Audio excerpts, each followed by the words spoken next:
ಪ್ರಜ್ವಲ್ ಕುಮಾರ್ ಶೆಟ್ಟಿ ಉಡುವಾಯನಕೆರೆ ಅಧಿಕಾರ ಕಲಾಭಿಮಾನಿ ಬಳಗದ ಅಧ್ಯಕ್ಷರು ಅಧಿಕಾರ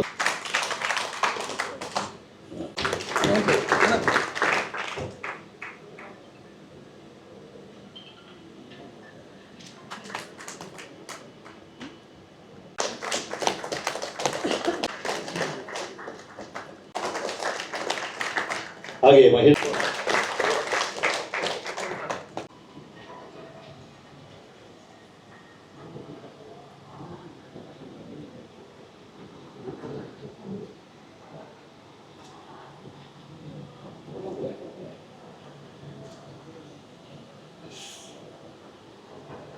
ಸಂಬಂಧವಾಗಿ ವಿವೇಚಿಸತಕ್ಕದ್ದು, ದೇಹ ಸಂಬಂಧವಾಗಿ ಯಾವುದೂ ಇಲ್ಲ. ಯಾಕಂದ್ರೆ ಹವಿಸ್ಸಿನ ಮೂಲಕವಾಗಿಯೇ ನಾವು ನಮ್ಮದ್ದಾದಂತಹ ಶಕ್ತಿಯನ್ನು ವರ್ಧಿಸಿಕೊಳ್ಳುವುದು. ಬಾಯಿಯ ಮೂಲಕವಾಗಿ ಯಾವುದೋ ಒಂದು ಆಹಾರವನ್ನು ಜಠರದಲ್ಲಿ ಜೀರ್ಣಿಸಿ ದೇಹವನ್ನು ಪೋಷಿಸಿ ಅದರ ಮೂಲಕವಾಗಿ ಬಲವನ್ನು ವರ್ಧಿಸಿಕೊಂಡು ಲೋಕದಲ್ಲಿ ಕಾಣಿಸಿಕೊಳ್ಳುವುದು ನಾವಲ್ಲ. ಯಾವುದು ಮೃಣಮಯವಾದಂತಹ ತೊಂದರೆ ಅಂತ ನಮಗೆ ಕಾಣುತ್ತದೆ, ಅದನ್ನು ಇನ್ನೊಬ್ಬರಿಗೆ ನಾವು ಮಾಡದೇ ಇರುವುದೇ ಧರ್ಮ. ಲೋಕದಲ್ಲಿ ಜೀವನ ಕ್ರಮ ಹೇಗೆ ಕೇಳಿದರೆ, ತನ್ನನ್ನು ತಾನು ಸರಿಯಾಗಿರಿಸಿಕೊಂಡಲ್ಲಿಗೆ ಈ ಲೋಕ ಸರಿಯಾಗ್ತದೆ.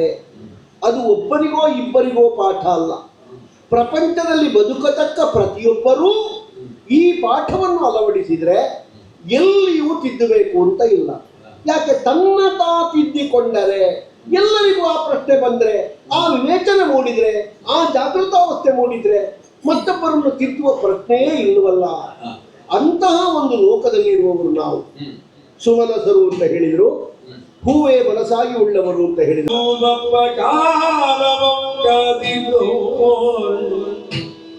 ಸುರ ಸಂಪದ ನವನಿಧಿಗಳಿಗರಸಾದು ಬಳಿಕ ವೈಶ್ರವಣನ ಗೀಜೋ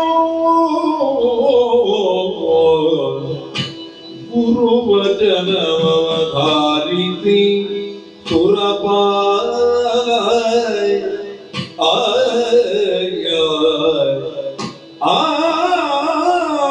ಅಥವಾ ಜಾಗಕ್ಕೆ ಹೋಗಬೇಕು ಎನ್ನುವವನನ್ನು ನಾಯಕ ಅಂತಲೂ ಮತ್ತೊಬ್ಬನ ನಂಬಿಕೆಯನ್ನು ಉಳಿಸಿಕೊಂಡು ತನ್ನದಾದಂತಹ ಯಾವುದೆಲ್ಲ ಕಡಿವಾಣಗಳುಂಟು ಅದನ್ನು ಅಂಕೆಯಲ್ಲಿ ಪ್ರಜೆಗಳ ಮೇಲೆ ಇರಿಸಬಲ್ಲವನಾಗಿದ್ದಾನೋ ಅಂಥವನನ್ನು ಪರಮೋಚ್ಚ ನಾಯಕ ಅಂತ ಹೇಳ್ತಾರೆ. ನಾವು ಹಾಗೆ ಪ್ರಜೆಗಳ ನಂಬಿಕೆಯನ್ನು ಹೊಂದಿದ ಐರಾವತಗಳು ಬೇಕು ನಿನಗೆ. ನೀನೇ ಹೇಳೋದು ದೊಡ್ಡ ದೊಡ್ಡ ಶರೀರದವರೆಲ್ಲ ಆನೆಗಳು ಅಂತಲ್ಲ.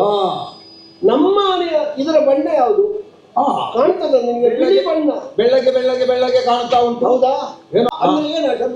ಸ್ವರ್ಗವನ್ನು ಏರಿದ್ದಾನೆ. ಏರಿದ್ದಿ ನೀನೀಗ ಸ್ವರ್ಗಸ್ಥರಾಗಿದ್ದಿ.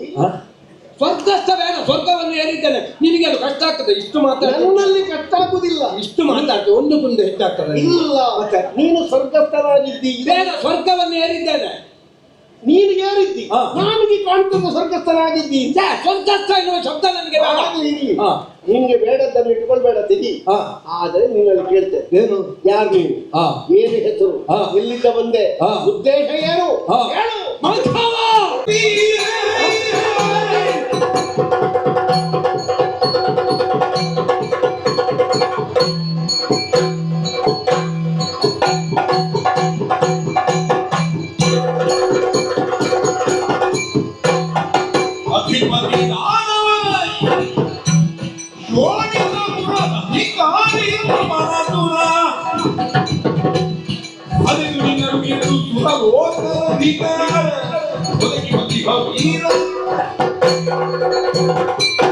ನಾಯಕನ ಆಯ್ಕೆ ಆಗ್ತದೆ.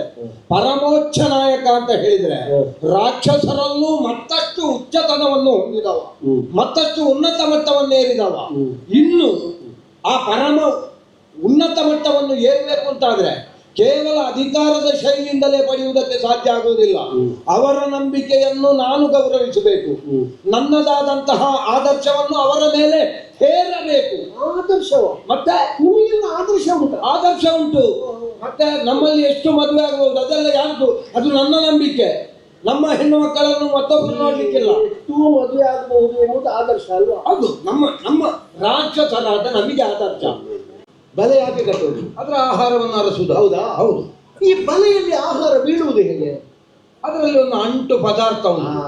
ಹೌದು. ಅಲ್ಲಲ್ಲಿ ಅಂಟನ್ನು ಅಂಟಿರ್ತದೆ. ಅದು ಜೇಡದ ಬಾಯಿಂದ ಬರುವಂತಹ ಜೊಲ್ಲು ಅಂತ ಹೇಳ್ತಾರೆ. ಹೌದು. ಆ ಅಂಟು ಒಂದು ದಿವಸ ತಿಳಿಯದೆ ತಾನಂಟಿಸಿದ ಅಂಟಿನೊಳಗೆ ತನ್ನ ಕಾಲಂಟಿ ಹೋಗ್ತದೆ.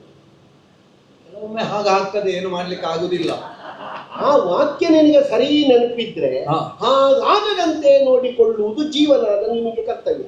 ಅಂದ್ರೆ ನನಗೆ ಅರ್ಥ ಆಗಲಿಲ್ಲ. ಬದುಕಿನಲ್ಲಿ ಯಾವುದು ಬೇಕು ಎನ್ನುವಂತಹ ಒಂದು ಬಯಕೆಯ ಬೆನ್ನು ಹಿಡಿದ್ರೆ ಮೃಗತೃಷ್ಣ ಬಿಸಿಲು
ನೀವು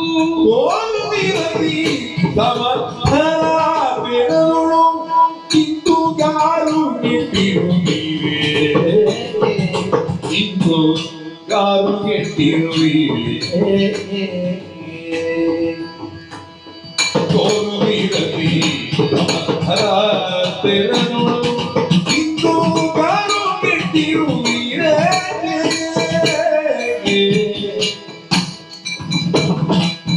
ಆರುಣಿ ಎಲ್ಲಿಂದ ಬಂದಿರಿ ಈ ಬರೀ ಚಿಂತಾಕಾರಕ್ಕೆ ಕಾರಣವು, ಚಿಂತಾಕಾರಕ್ಕೆ ಕಾರಣವು. ಹಾಗೆ ಕ್ಷೀಣ ಇದ್ದವರೆಲ್ಲ ಬಲಾಢ್ಯರು ಅಂತ ಅರ್ಥ ಅಲ್ಲ. ದಪ್ಪ ಇದ್ದವರಲ್ಲಿ ಇರುವಷ್ಟು ಸಂಪತ್ತು ಕ್ಷೀಣ ಇದ್ದವರಲ್ಲಿ ಇರುವುದೂ ಇಲ್ಲ. ಆದ್ದರಿಂದ ಕೆಲವೊಂದು ಸಲ ದಪ್ಪ ಇರುವ ಜಾಗದಲ್ಲಿ ಇರಬೇಕಾಗುತ್ತದೆ. ಈ ದೇಹ ದಪ್ಪ ಇದ್ದು ಪ್ರಯೋಜನ ಇಲ್ಲ. ಸ್ವಲ್ಪ ಕಿಸೆ ಅಲ್ಲ, ನಿನ್ನ ಭಾಷೆಗೆ ಅದು ಸೂಕ್ತ, ನಮಗೆ ಪಥ್ಯ ಅಲ್ಲ. ಯಾಕಂದ್ರೆ ತುಂಬಿಸಬೇಕಾದಲ್ಲಿ ತುಂಬಿಸಬೇಕು, ಕಳೆಯಬೇಕಾದಲ್ಲಿ ಕಳೆಯಬೇಕು. ಆದರೆ ನಿಮ್ಮನ್ನು ನೋಡುವಾಗ ಏನಮ್ಮ ಈ ದಿಶೆಗೆ ನೀವು ಬರುವಲ್ಲಿ ಯಾವುದೋ ತೊಂದರೆ ಉಂಟು ಎನ್ನುವುದು ಸ್ಪಷ್ಟ. ಹೌದು ತಾಯಿ. ಭೀತಿಗೊಂಡ ಸ್ಥಿತಿ. ಯಾರು ನೀವು, ಏನು ಬಂದಿರಿ, ಯಾಕೆ ಈ ರೀತಿಯದ್ದಾದಂತಹ ಒಂದು ಭೀತ ಭಾವ ಬಿತ್ತರಿಸಬಹುದೇ? ಅಮ್ಮ ಒಂದು ಎಚ್ಚರಿಕೆ ಕೊಡ್ತೇನೆ. ಯಾವ ಕ್ಷೇತ್ರದಲ್ಲಿ ನಾವಿರುತ್ತೇವೋ, ಯಾವ ರಾಷ್ಟ್ರದಲ್ಲಿ ನಾವಿರುತ್ತೇವೋ, ಯಾವ ಸಂಸ್ಕಾರದಡಿಯಲ್ಲಿ ನಾವಿರ್ತೇವೋ ಆ ಸಂಸ್ಕಾರವನ್ನು, ಆ ರಾಷ್ಟ್ರ ಧರ್ಮವನ್ನು, ಆ ಸಂಸ್ಕೃತಿಯನ್ನು ಒಪ್ಪಿಕೊಂಡು ಬದುಕು ಕಟ್ಟಿಕೊಂಡಾಗ ಮಾತ್ರ ಬದುಕಿಗೆ ಅಸ್ತಿತ್ವ. ಅಷ್ಟನ್ನು ಅರ್ಥ ಮಾಡಿಕೊಂಡು ನೀವು ಬದುಕುವುದಿದ್ರೆ ನನ್ನ ಆಶ್ರಮದಲ್ಲಿ ನಿಮಗೆ ರಕ್ಷಣೆ ಉಂಟು. ನನಗೆ ಅರ್ಥ ಆಗ್ತದೆ ಅಮ್ಮ, ನೀವು ಪ್ರಾರ್ಥನೆ ಮಾಡುವಾಗ ನಾವು ಎತ್ತು ನಿಲ್ಬೇಕು ಸುಮ್ಮನೆ ಅಂತ ಹೇಳುದಲ್ವಾ? ಮಾತ್ರ ಅಲ್ಲ, ಮಧ್ಯದಲ್ಲಿ ಅರ್ಥ ಸಾಕು ಅಂತಲೇ ಹೇಳಬಾರ್ದು. ಮತ್ತೆ ಮತ್ತೆ ನಾವು ಹಾಗೆ ಹೇಳಿದ್ದಲ್ಲ, ತಿರುಗಿಸಲು ಕೂಡದು. ಇದು ಆರಂಭದ ಎಚ್ಚರಿಕೆ. ಹಾಗಾಗಿ ನಮ್ಮ ಹೋದಲ್ಲೆಲ್ಲ ನಮಗೆ ಬೇಕಾದ್ದೇ ಸಿಗ್ತದೆ ಅಂತ ಬಯಸುವುದು ನಿಲ್ಲಿಸಿದ್ದೇವೆ. ನಾವು ಹೋದಲ್ಲಿ ಯಾವುದು ಸಿಗ್ತದೆ ಅದನ್ನು ಕಣ್ಣು ಮುಚ್ಚಿ ಕುಡಿಯುವುದು. ಹಾಗಾಗಿ ಇಲ್ಲಿ ನಿಮಗೆ ಎಲ್ಲಿ ಆದರೂ ಕುಂಟಾಲ ಸೊಪ್ಪಿನ ಕಷಾಯ, ಈಗ ಅದೇ ಇಲ್ಲಿ ಅದೇ ಆರೋಗ್ಯಕ್ಕೆ ಒಳ್ಳೆಯದು. ಸರಿ, ಇಲ್ಲಿ ಕಂಬ ಎಲ್ಲಿ ಆದ್ರೂ ಉಂಟ? ಯಾಕೆ? ಅದರ ಬುಡದಲ್ಲಿ ಕೂತು ಧ್ಯಾನ ಮಾಡ್ತೇನೆ.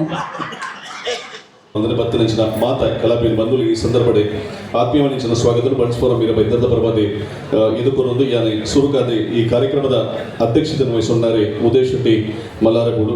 ಈ ಬಣ್ಸ್ ಫೋರಂ ಇರ ಬೈದರ್ದ ಗುರುಕಾರ್ಲ ಕರಿನ ಮೂಜಿ ವರ್ಷದ ಬೇತೆ ಬೇತೆ ವಿಭಿನ್ನವನಿಂಚಿನ ಕಾರ್ಯಕ್ರಮವನ್ನು ಬಂದದ್ದು ಯಶಸ್ವಿ ಅನಿಂಚಿನ ಕಾರ್ಯಕ್ರಮವನ್ನು ಆಯೋಜನೆ ಮಲ್ಪನಿಂಚಿನ ಮುಖೇನ ಈ ಕಾರ್ಯಕ್ರಮದಲ್ಲಿ ಬಣ್ಸಂಗ ಮುಂಬೈದ ಗೌರವ ಪ್ರದಾನ ಸಾಣೂರು ಸಾಂತೇಜ ಜನಾರ್ದನ ಭಟ್ರೆ ಶ್ರೀ ಮಹಾಲಿಂಗೇಶ್ವರ ದೇವಸ್ಥಾನ ಮೀರಗಾಂವದ ಒರೇ ಪ್ರಧಾನ ಅರ್ಚಕರಾದ ಈ ಹಗಡೆ ಮಲ್ಪನಂಚಿನ ಮಾತ ಧಾರ್ಮಿಕ ಕಾರ್ಯಕ್ರಮಕ್ಕೆ ನಮಗೆ ಆಶೀರ್ವಾದದ ಮೂಲಕ ನಮಗೆ ಮಾರ್ಗದರ್ಶನ ಮಲ್ಪನಲ್ಲಿ ಒಟ್ಟಿಗೆ ಸೇರಿದರೆ ಗೌರವ ಮಲ್ಪನ ಬಂದಿಯಾನೆ ಭಿನ್ನ ಮಂದದಲ್ಲೇ ಒಂಜಿ ಜೋರನ್ನು ದಾಟಿದ ಅಭಿನಂದನೆ ಸಾಣೂರು ಸಾಂತೇಜ ಜನರ ಭಟ್ರನ್ನ ಗೌರವ ಸಂದರ್ಭ ಬಂದು ಭಿನ್ನ ಮಲ್ಪ ಐಕಲ ಬೇರೆಗೆ ಈ ಸಂದರ್ಭದ ಆತ್ಮೀಯವಾದ ಸ್ವಾಗತವನ್ನು ಬಣ್ಸ್ ಫೋರಂ ಇರ ವೈದ್ಯರದ ಪರವಾದಿ ಮತ್ತೊಂದಿಯಾನೆ ಉದಯ್ ಶೆಟ್ಟಿ ಮಲ್ಲಾರ ಬುಡುಬಕ ಮಾತ ಪದಾಧಿಕಾರಿ ಒಟ್ಟು ಸೇರಿದರೆ ಗೌರವ ಮಲ್ಪಡ ಬಂದಿಯಾನೆ ಭಿನ್ನ ಮಲ್ಪ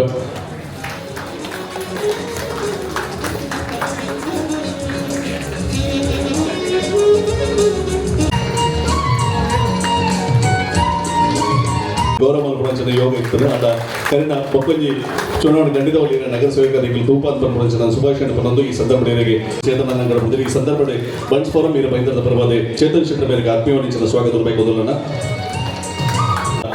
ಮಾಜಿ ಅಧ್ಯಕ್ಷರಿಗೆ ಉಪಸ್ಥಿತಿಯಲ್ಲಿ ಈ ಸಂದರ್ಭದ ಜಯಪ್ರಕಾಶ್ ಪಂಡಲ್ ಆತ್ಮೀಯವಾಣಿಂచిన ಸ್ವಾಗತದ ಮೂಲಕ ಬಣ್ಸ್ ಫೋರಂ ಇರ ಬೈಂದರದ ಪರವಾದಿ ಗೌರವ ಮತ್ತೊಂದು ಜೋರನ್ನು ತಾಟಿದ ಅಭಿನಂದನೆ ಜಯಪ್ರಕಾಶ್ ಪಂಡಲ್ ಬೈಂದರದ ಪರವಾದಿ ಉದಯ್ ಶೆಟ್ಟರ್ ಮಲ್ಲಾಡ ಬಿಡು ಪಕ್ಕ ಮಾತ ಪದಾಧಿಕಾರಿ ಒಟ್ಟು ಸೇರಿದರೆ ಗೌರವ ಮಲ್ಪಡ ಬಂದಿಯಾನೆ ಬಿನ್ಯಾನ್ ಮತ್ತೊಂದು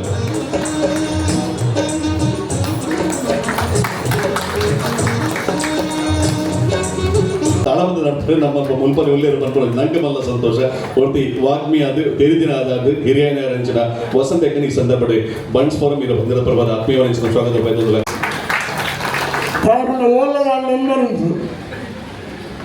ಒಂದು ನೆಮ್ಮದಿ ಮಾತ್ರ ಬಣ್ಸ್ ಎಲ್ಲ ಪೂಜೆ ಉಂಟು. ಅಲ್ಲ ಬಟಲ್ಲಾಕೊಂಡು ಸೆಟಲ್ಲಾಕೊಂಡು ಕೂಡು ಮಾಡಿ ಕಮ್ಮಿ ಅಲ್ಲ ಉಂಟುದಾಗಲ್ಲ ಬಳಸ್ಕೊಳ್ಳೋಲ್ಲ ಬಾಳಿ ಕುಲನಿಗಳು ಒಳ್ಳೇದು ಐಕ ಮನಪೂರ್ವಕ ಕೆಲಸವನ್ನು ಮಲ್ಪದು ಒಂದು ಸಮಯ ಇತ್ತಂದ್ರೆ ಯಕ್ಷಗಾನ ಅವು ನನ್ನ ಮಿತ್ತಿಗೆ ಒರಿಯರ ಸಾಧ್ಯ ಜೀವ 17 ವರ್ಷ 17 ಜಿಲ್ಲೆ ಅದನ್ನ ಮೂಡು ವ್ಯಾಪಾರ ಯಕ್ಷಗಾನ ಬತ್ತರ ಬಂಜಿ ಆಪುಣಿತ್ತು ನಡು ಬಂಜಿನ ಗ್ಯಾಪ್ ಉಪ್ಪರೆ 17 ವರ್ಷದಿಂದ ಯಾರು ಮಣ್ಫೋರಂ ಒಟ್ಟಿಗೆ ಉಳ್ಳೇರು ಆರು ಮೀರಾಬಾಂದರ್ಡು ಆರ್ನ ಮುಂದೇನು ತಾಳ ಮಾತ್ರ ಜನ ಮತ್ತು ಎಡ್ಡೆಡ್ಡೆ ದೇವಸ್ಥಾನಗಳು ಮತ್ತು ಗೆಸ್ಟ್ ಆಗಲಿ ಹಾಕ್ಲಿಕ್ಕಿಲ್ಲ ಎಂತೆಲ್ಲ ಬಣ್ಸ್ ಫೋರಮ್ದ ಪರವಾಗಿ ಏನ ಕೃತಜ್ಞತೆಯನ್ನು ಕೊರೊಂದು ಮತ್ತು ನಮ್ಮ ಭಟ್ರು ಆಶೀರ್ವಚನ ಕೊರಬೇಕು. ಎಲ್ಲಿಯ ಮಲ್ಲ ಕಲಾವಿದರಂತೆ ಪ್ರತಿ ಒಂಜಿ ಕಲಾವಿದರಿಗೆ ಒಂಜಿ ಸಮಾನವನಿಂಚಿನ ವೇದಿಕೆಯನ್ನು ಕಲ್ಪಿಸದೆ ಅಕಲ್ ಅಡುಬೊಕ್ಕ ಮಲ್ಲ ಕಲಾವಿದರಾದ ಮೂಡು ಬಂದು ಮಲ್ಪ ರಜಗಾರಿ ಬಾಲನದ ಮಲ್ಲ ಸಾಕರವಣಿ ಸಂದರ್ಭದ ಆತ್ಮೀಯ ಪೂರ ವೈದ್ಯರು ನೆನಕ್ಲೆ ಪೂರ ಎಲ್ಲ ಕೂಡ ಧನ್ಯವಾದ ಪನ್ನೋದು ಎನ್ನ ರಡ್ಡು ಪಾತ್ರ ನಮಸ್ಕಾರ.